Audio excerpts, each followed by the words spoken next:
ॐ कौसल्या सुप्रजा रामपूर्वा सन्ध्या प्रवर्तते। उत्तिष्ठ नरशार्दूला कर्तव्यं दैवमान्निकम्। कौसल्या सुप्रजा रामपूर्वा सन्ध्या प्रवर्तते। उत्तिष्ठ नरशार्दूला कर्तव्यं दैवमान्निकम्। उत्तिष्ठोत्तिष्ठ गोविन्द उत्तिष्ठ गरुडध्वज। उत्तिष्ठ कमलाकान्त त्रैलोक्यं मङ्गलं कुरु। उत्तिष्ठोत्तिष्ठ गोविन्द उत्तिष्ठ गरुडध्वज। उत्तिष्ठ कमलाकान्त त्रैलोक्यं मङ्गलं कुरु। मातः समस्त जगतां मधुकैटभारे। वक्षो विहारिणि मनोहर दिव्यमूर्ते। श्रीस्वामिनि श्रित जनप्रिय धानशीले। श्रीवेङ्कटाचलपते तव सुप्रभातम्। तव सुप्रभातमरविन्दलोचने। भवतु प्रसन्नमुखचन्द्रमण्डले। विधिशङ्करेन्द्रवनिताभिरर्चिते। वृषशैलनाददयिते दयानिते। अत्र्यातिसप्तऋषयः समुपस्य सन्ध्याम्। आकाशसिन्धुकमलानि मनोहराणि। आदाय पादयुगमर्चयतुं प्रपन्नाः। शेषाद्रिशेखर विभो तव सुप्रभातम्। पञ्चाननाब्ज भव षण्मुखवासवाद्याः। त्रैविक्रमादिसरितं विभुतास्तुवन्ति। भाषापतिः पठति वासरशुद्धिमारात्। शेषाद्रिशेखर विभो तव सुप्रभातम्। ईषत् प्रफुल्ल सरसीरुहनारिकेळपूगद्रुमादि सुमनोहर पालिकानाम्। आवादिमन्दमनिलः सह दिव्यगन्धैः। शेषाद्रिशेखर विभो तव सुप्रभातम्। उन्मील्य नेत्रयुगमुत्तम पञ्जरस्ताः। पात्रावशिष्ट कदली फलपायसानि। भूत्वा सलीलमतकेलि सुखा पठन्ति। शेषाद्रिशेखर विभो तव सुप्रभातम्। तन्त्री प्रकर्ष मधुरस्वनया विपञ्च्या। गायत्यनन्त सरितं तव नारतोऽपि। भाषा समक्रम सकृत्करसाररम्यम्। शेषाद्रिशेखर विभो तव सुप्रभातम्। भृङ्गावली समकरन्तरसानुवित्त जङ्गारगीतनिनदै सह सेवनाय। निर्याद्युपान्त सरसी कमलोदरेभ्यः। शेषाद्रिशेखर विभो तव सुप्रभातम्। योषा गणेन वरदध्नि विमध्यमाने। गोशालयेषु दधिमन्दगतीव्रघोषाः। रोषा कलिं विदधते ककुपस्स कुम्भाः। शेषाद्रिशेखर विभो तव सुप्रभातम्।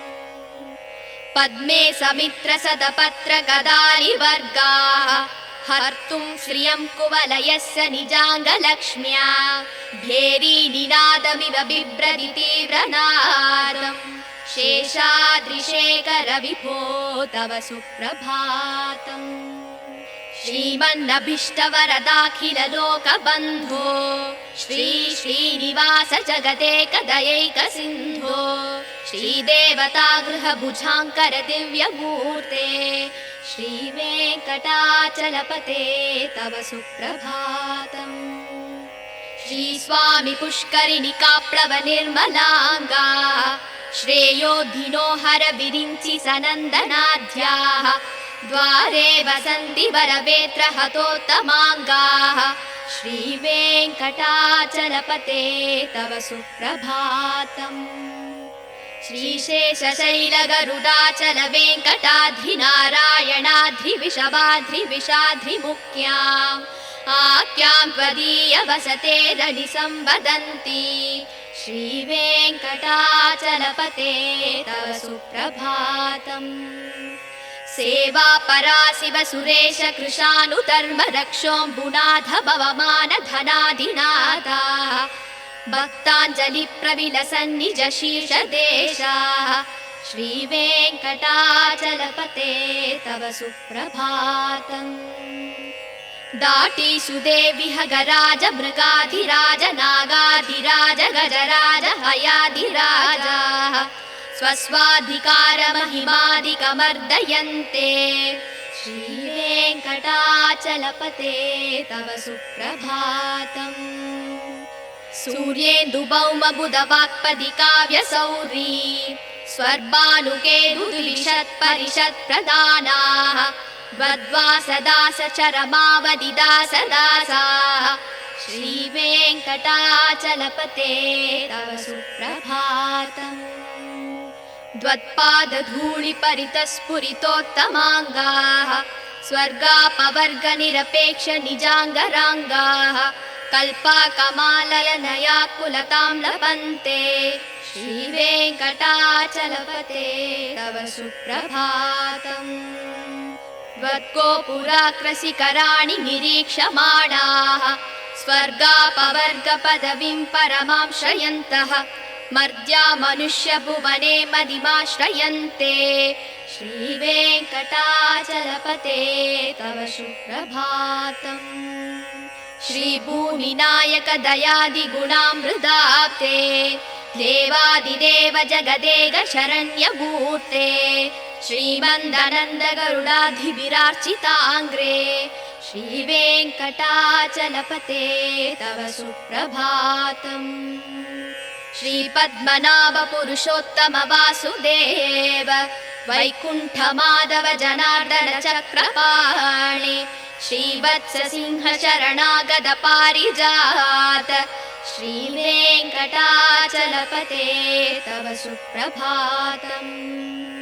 कन्दर्पदर्पहर सुन्दर दिव्यमूर्ते कान्ताकुचाम्बुरुह गुड्मललोल दृष्टे कल्याण निर्मल गुणाकर दिव्यकीर्ते श्रीवेङ्कटाचलपते तव सुप्रभातम् मीनाकृते कमलकोल नृसिंहवर्णिन् स्वामिन् परस्पत तपोधन रामचन्द्र शेषांस राम यदुनन्दन कल्किरूप श्रीवेङ्कटाचलपते तव सुप्रभातम् एलालवङ्गघनसार सुकन्ति तीर्थम् दिव्यं वियत्सरिति हेम घटेषु पूर्णम् धृत्वाद्य वैदिकसिकामणयः प्रहृष्टाः दिष्टन्ति वेङ्कटपते तव सुप्रभातम् भास्वानुदे दिवि कचानि सरोरुहाणि सम्पूरयन्ति निनदैककुपो विहङ्गाः श्रीवैष्णवा सततमर्तितमङ्गलास्ते तामाश्रयन्ति तव वेङ्कटसुप्रभातम् ब्रह्मादयः सुरवराः समहर्षयस्ते सन्तः सनन्दनमुखास्तव योगिवर्ग्याः तामान्तिके तव हि मङ्गलवस्तु हस्ताः श्रीवेङ्कटाचलपते तव सुप्रभातम् लक्ष्मीनिवास निरवद्य गुणैकसिन्धो संसारसागर समुत्तरणैकसेतो वेदान्त वेद्य निज वैभव भक्तभोग्य श्रीवेङ्कटाचलपते तव सुप्रभातम् इत्थं वृषाचलपतेरिह सुप्रभातम् ये मानवा प्रतिदिनं पठितुं प्रवृत्ताः तेषां प्रभातसमये स्मृतिरङ्गभाजा प्रज्ञां प्ररार्थ सुलभां परमां प्रसूते।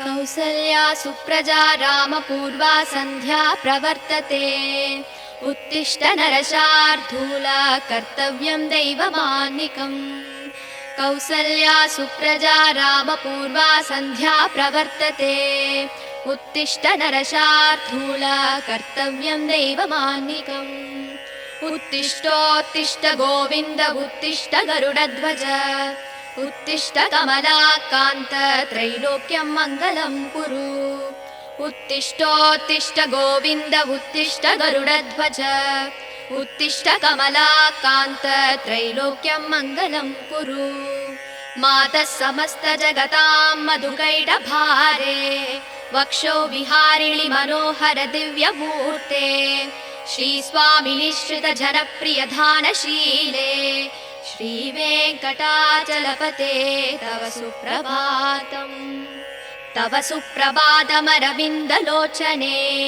भवतु प्रसन्नमुखचन्द्रमण्डले विधिशङ्करेन्द्रवनिताभिरर्चिते वृषशैलनाददयिते दयानिते अत्र्यातिसप्तऋषयः समुपस्य सन्ध्याम् आकाशसिन्धुकमलानि मनोहराणि आदाय पादयुगमर्चयतुं प्रपन्नाः शेषाद्रिशेखरविभो तव सुप्रभातम् पञ्चाननाब्जभव षण्मुखवासवाद्याः त्रैविक्रमादिसरितं विभुतास्तुवन्ति भाषापतिः पठति वासरशुद्धिमारात् शेषाद्रिशेखरविभो तव सुप्रभातम् ईषत्प्रफुल्लसरसीरुहनारिकेळपूगद्रुमारि सुमनोहरपालिकानाम् आवादिमन्दमनिलः सह दिव्यगन्धैः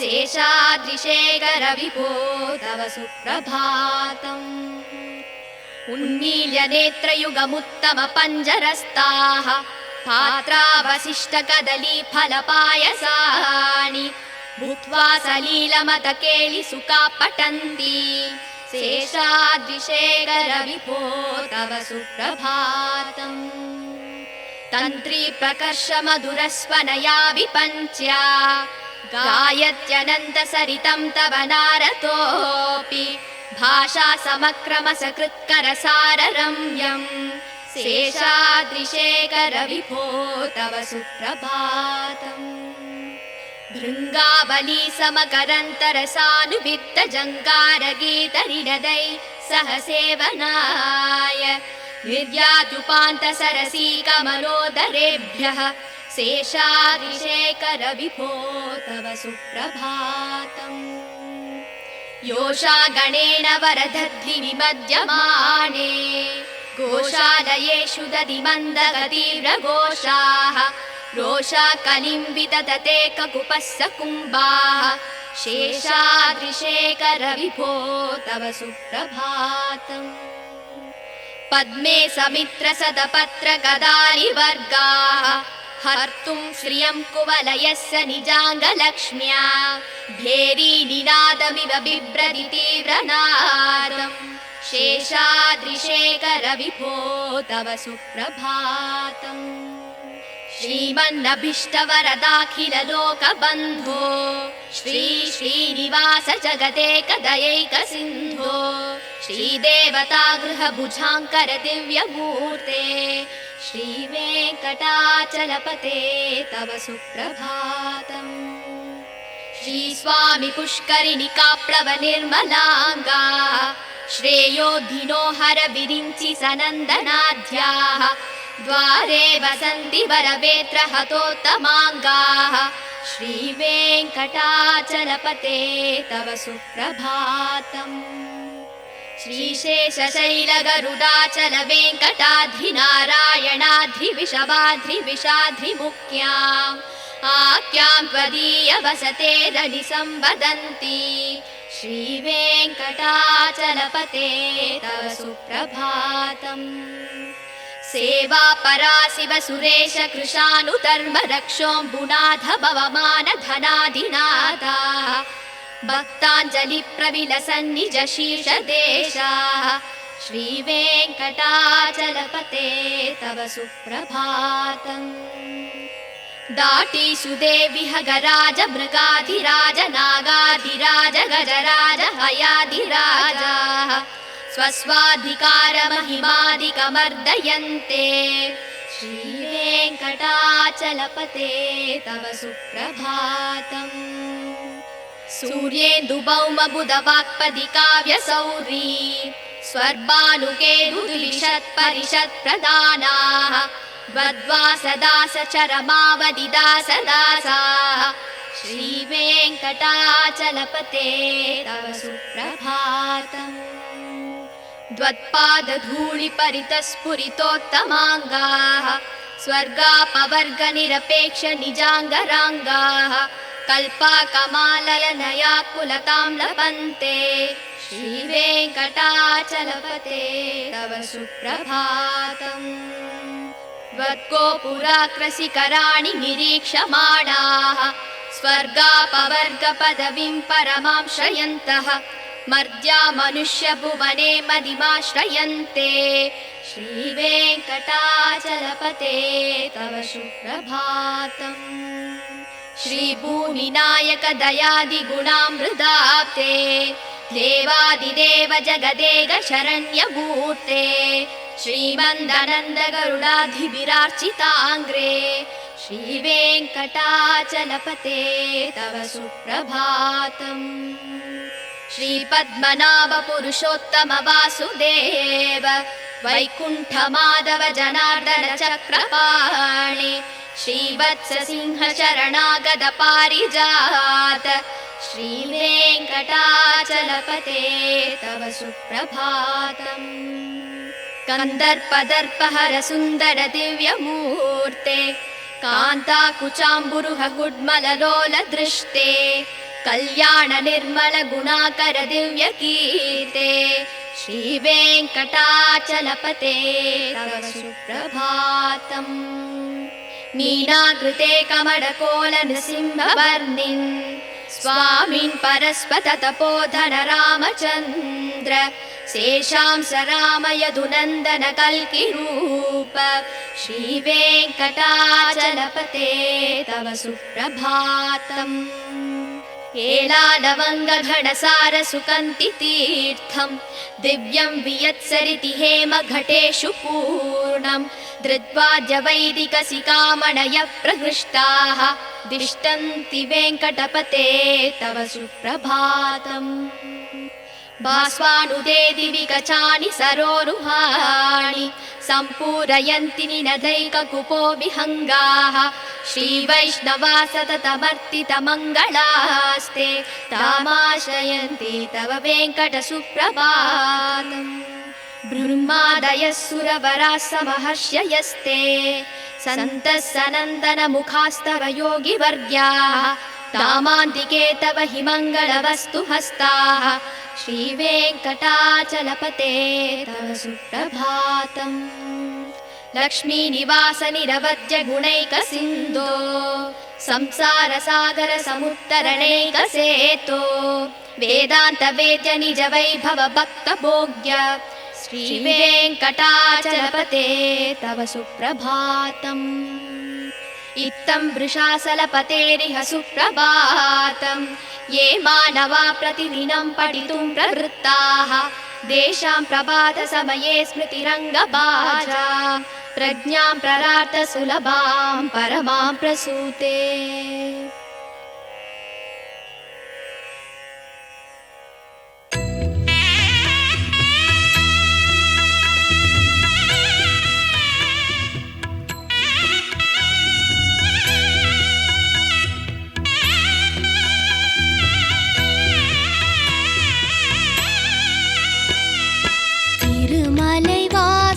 श्री श्रीनिवासा तिरुमगळ पोற்றும் अழகியனே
ஸ்ரீ சக்கரம் நாளும் கலியுகம் காத்திட வடிவெடுத்தாயே கருணையாய் அருளினை தினம் இறைத்தாயே காண்பவர் மகிழ்ந்திட வடிவெடுத்தாயே காலமெல்லாம் மண்ணை காத்து நின்றாயே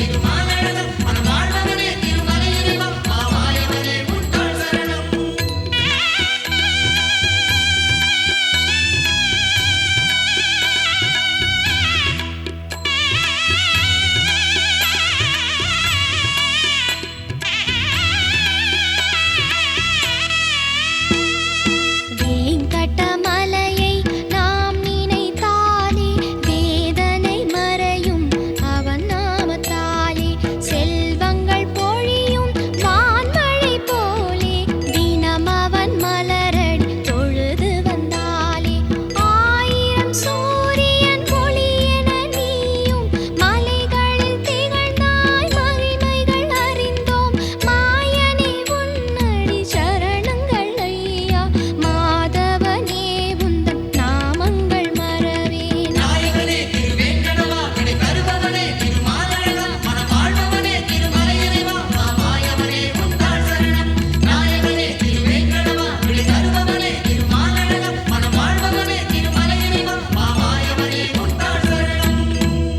திருமலை வாசா ஸ்ரீ ஸ்ரீனிவாசா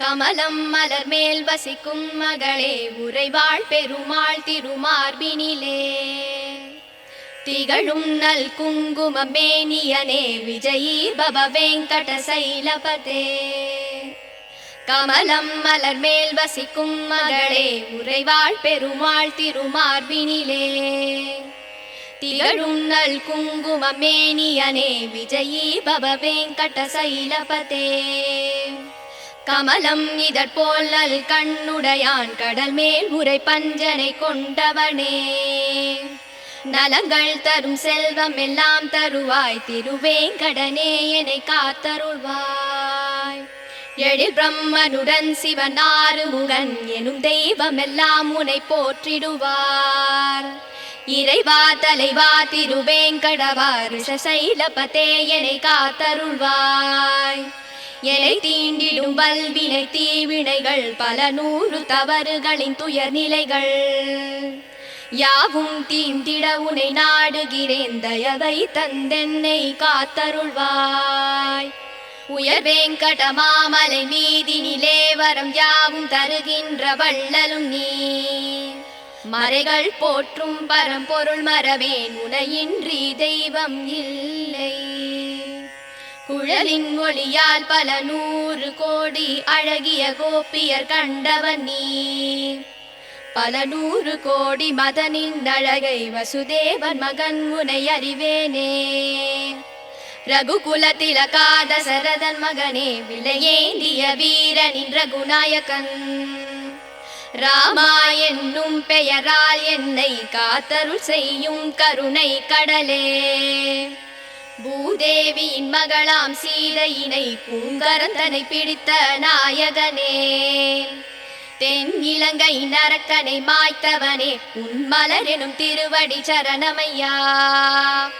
நல்வீரமும் முகமும் நல்குணமும் இரு தோளழகும் தினம் கொண்டவனே ரகுகுல தெய்வம் உன்னை அன்றி எந்தன் மனதினில் இனி ஒரு தெய்வமில்லை உன்னை அன்றி தெய்வம் இலை வெங்கடேஷா உன் நாமம் வேறின்றி ஏதுமில்லை ஸ்ரீனிவாசா ஹரே வெங்கடேஷா அருள்வாய் அருள்வாய் மரவேன் வெங்கடேஷா விருப்பம் அருள்வாய் மனம் முந்தன் அடியை மறவாமல் இருக்க தினம் உன்னை தியானித்து நிற்கின்றேன் அதன் காரணத்தால் முந்தன் திருக்கோலம் எனக்கருள் செய்திடுவாய் பிரபு வெங்கடேஷா பிறவிகளால் ஏற்பட்ட தீவினையால் பிழைகள் 100 செய்தேன். மன்னித்தருள் மன்னித்தருள் சேஷசைல சிகாமணி.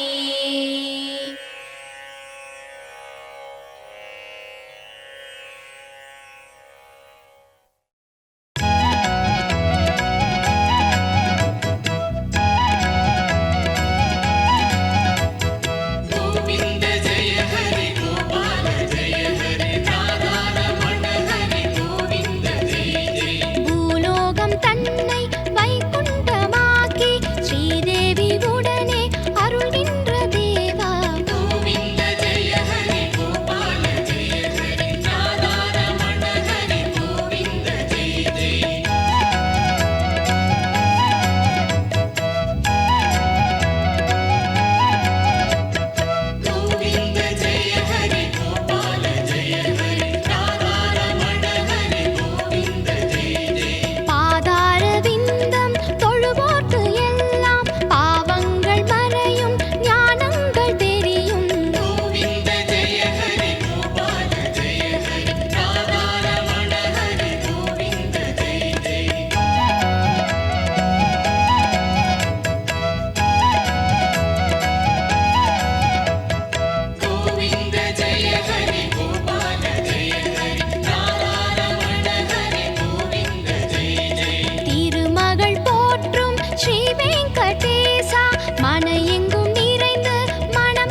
குறை நீக்கும் ஏழுமலை. அருள் தரும் மாமலை திருமலையே, அடியவர் குறை நீக்கும் ஏழுமலை. வருவோர்க்கும் தொழுவோர்க்கும் திருநாமம் துணை நிற்கும், அதுதானே திருவேங்கடம். தனம் யாவும் முனை சேரும், குலம் யாவும் தழை தோங்கும், தினம் பாடு திருமந்திரம். பல யுகங்களாய் உன்னை சேர்ந்திடும், அருள் தரும் மாமலை திருமலையே, அடியவர் குறை நீக்கும் ஏழுமலையே.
அருள் தரும் மாமலை திருமலையே, அடியவர் குறை நீக்கும் ஏழுமலையே.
அருள் தரும் மாமலை திருமலையே, அடியவர் குறை நீக்கும் ஏழுமலை.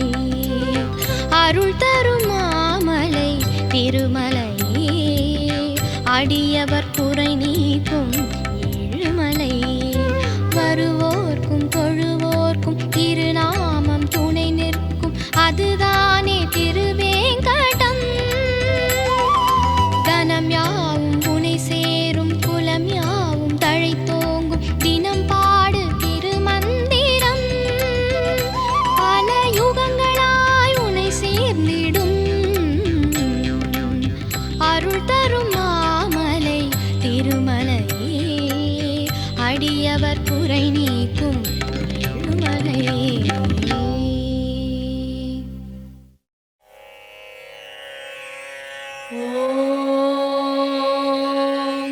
कौसल्या सुप्रजा रामपूर्वा सन्ध्या प्रवर्तते, उत्तिष्ठ नरशार्दूला कर्तव्यं दैवमान्निकम्. कौसल्या सुप्रजा रामपूर्वा सन्ध्या प्रवर्तते उत्तिष्ठ नरशार्दूल कर्तव्यं दैवमान्निकम् उत्तिष्ठोत्तिष्ठ गोविन्द उत्तिष्ठ गरुडध्वज उत्तिष्ठ कमलाकान्त त्रैलोक्यं मङ्गलं कुरु उत्तिष्ठोत्तिष्ठ गोविन्द उत्तिष्ठ गरुडध्वज उत्तिष्ठ कमलाकान्त त्रैलोक्यं मङ्गलं कुरु मातः समस्त जगतां मधुकैटभारे वक्षो विहारिणि मनोहर दिव्यमूर्ते श्रीस्वामिनिश्रित जनप्रिय धानशीले श्रीवेङ्कटाचलपते तव सुप्रभातम् तव सुप्रभातमरविन्दलोचने भवतु प्रसन्नमुखचन्द्रमण्डले विधिशङ्करेन्द्रवनिताभिरर्चिते वृषशैलनाददयिते दयानिते अत्र्यातिसप्तऋषयः समुपस्य सन्ध्याम् आकाशसिन्धुकबलानि मनोहराणि आदाय पादयुगमर्चयतुं प्रपन्नाः शेषाद्रिशेखर विभो तव सुप्रभातम् पञ्चाननाब्जभव षण्मुखवासवाद्याः त्रैविक्रमादिसरितं विभुतास्तुवन्ति भाषापतिः पठति वासरशुद्धिमारात् शेषाद्रिशेखर विभो तव सुप्रभातम् ईषत् प्रफुल्ल सरसीरुहनारिकेळपूगतृमारि सुमनोहर पालिकानाम् आवादिमन्दमनिलः सह दिव्यगन्धैः शेषाद्रिशेखर विभो तव सुप्रभातम् उन्मील्य नेत्रयुगमुत्तम पञ्जरस्ताः पात्रावशिष्ट कदली फलपायसानि भूत्वा सलीलमतकेलिसुखा पठन्ति शेषाद्रिशेखर विभो तव सुप्रभातम् तन्त्री प्रकर्ष मधुरस्वनया विपञ्च्या गायत्यनन्त सरितं तव नारतोऽपि भाषा समक्रम सकृत्करसाररम्यम् शेषाद्रिशेखर विभो तव सुप्रभातम् भृङ्गावली समकरन्तरसानुवित्त जङ्गारगीतनिनदै सह सेवनाय निर्याद्युपान्त सरसी कमलोदरेभ्यः शेषाद्रिशेखर विभो तव सुप्रभातम् योषा गणेन वरदद्धि विमध्यमाने गोशालयेषु दधिमन्दगतीव्रघोषाः रोषा कलिम्बिततते ककुपस्स कुम्भाः शेषाद्रिशेखर विभो तव सुप्रभातम् पद्मे समित्र सदपत्र गदारिवर्गाः हर्तुं श्रियं कुवलयस्य निजाङ्गलक्ष्म्या भेरी निनादमिव बिभ्रति तीव्रनादम् शेषाद्रिशेखर विभो तव सुप्रभातम् श्रीमन्नभीष्टवरदाखिल लोकबन्धो श्री श्रीनिवास जगदेकदयैक सिन्धो श्रीदेवता गृहभुजाङ्कर दिव्यमूर्ते श्रीवेङ्कटाचलपते तव सुप्रभातम् श्रीस्वामि पुष्करिणिकाप्लव निर्मलाङ्गा श्रेयोधिनो हर विरिञ्चि सनन्दनाद्याः द्वारे वसन्ति वरवेत्र हतोत्तमाङ्गाः श्रीवेङ्कटाचलपते तव सुप्रभातम् श्रीशेषशैलगरुडाचल वेङ्कटाद्रिनारायणाद्रिविषवाद्रिविषाद्रिमुख्याम् आख्यां त्वदीय वसते रनिसंवदन्ति श्रीवेङ्कटाचलपते तव सुप्रभातम् सेवा परा शिव सुरेश कृशानुधर्म रक्षोऽम्बुनाथ भवमान धनाधिनाथाः भक्ताञ्जलि प्रविलसन्निज शीर्ष देशाः श्रीवेङ्कटाचलपते तव सुप्रभातम् दाटीषु देवि हगराज मृगाधिराज नागाधिराज गजराज हयाधिराजाः स्वस्वाधिकारमहिमादिकमर्दयन्ते श्रीवेङ्कटाचलपते तव सुप्रभातम् सूर्येन्दुभौमबुधवाक्पदी काव्यसौरी स्वर्भानुकेतुद्विषत्परिषत्प्रदानाः वद्वासदासचरमावदिदासदासाः श्रीवेङ्कटाचलपते तव सुप्रभातम् द्वत्पादधूलिपरितस्फुरितोत्तमाङ्गाः स्वर्गापवर्गनिरपेक्षनिजाङ्गराङ्गाः कल्पाकमाललनयाकुलतां लभन्ते श्रीवेङ्कटाचलपते तव सुप्रभातम् त्वद्गोपुराग्रशिखराणि निरीक्षमाणाः स्वर्गापवर्गपदवीं परमां श्रयन्तः मर्त्या मनुष्यभुवने मदिमाश्रयन्ते श्रीवेङ्कटाचलपते तव सुप्रभातम् श्रीभूमिनायक दयादिगुणामृताप्ते देवादिदेव जगदेक शरण्यमूर्ते श्रीमन्दनन्द गरुडाधिभिरार्चिताङ्ग्रे श्रीवेङ्कटाचलपते तव सुप्रभातम् श्रीपद्मनाभ पुरुषोत्तम वासुदेव वैकुण्ठमाधव जनार्दन चक्रपाणि श्रीवत्स सिंह शरणागत पारिजात श्रीवेङ्कटाचलपते तव सुप्रभातम् कन्दर्पदर्पहर सुन्दर दिव्यमूर्ते कान्ताकुचाम्बुरुह गुड्मललोल दृष्टे कल्याण निर्मल गुणाकर दिव्यकीर्ते श्रीवेङ्कटाचलपते तव सुप्रभातम् मीनाकृते कमलकोल नृसिंहवर्णिन् स्वामिन् परस्पत तपोधन रामचन्द्र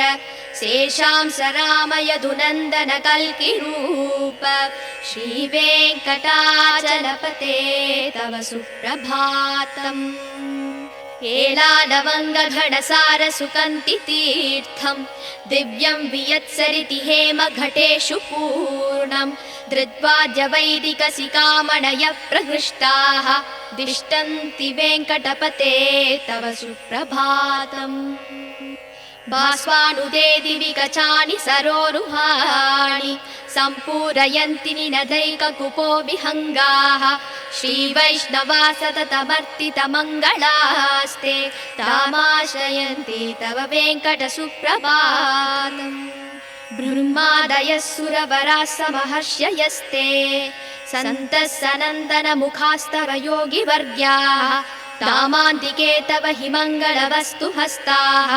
श्रीवेङ्कटाचलपते तव सुप्रभातम् लक्ष्मीनिवास निरवद्य गुणैकसिन्धो संसारसागर समुत्तरणैकसेतो वेदान्त वेद्य निज वैभव भक्तभोग्य श्रीवेङ्कटाचलपते तव सुप्रभातम् इत्थं वृषाचलपतेरिह सुप्रभातम् ये मानवा प्रतिदिनं पठितुं प्रवृत्ताः तेषां प्रभातसमये स्मृतिरङ्गभाजा प्रज्ञां प्ररार्थ सुलभां परमां प्रसूते।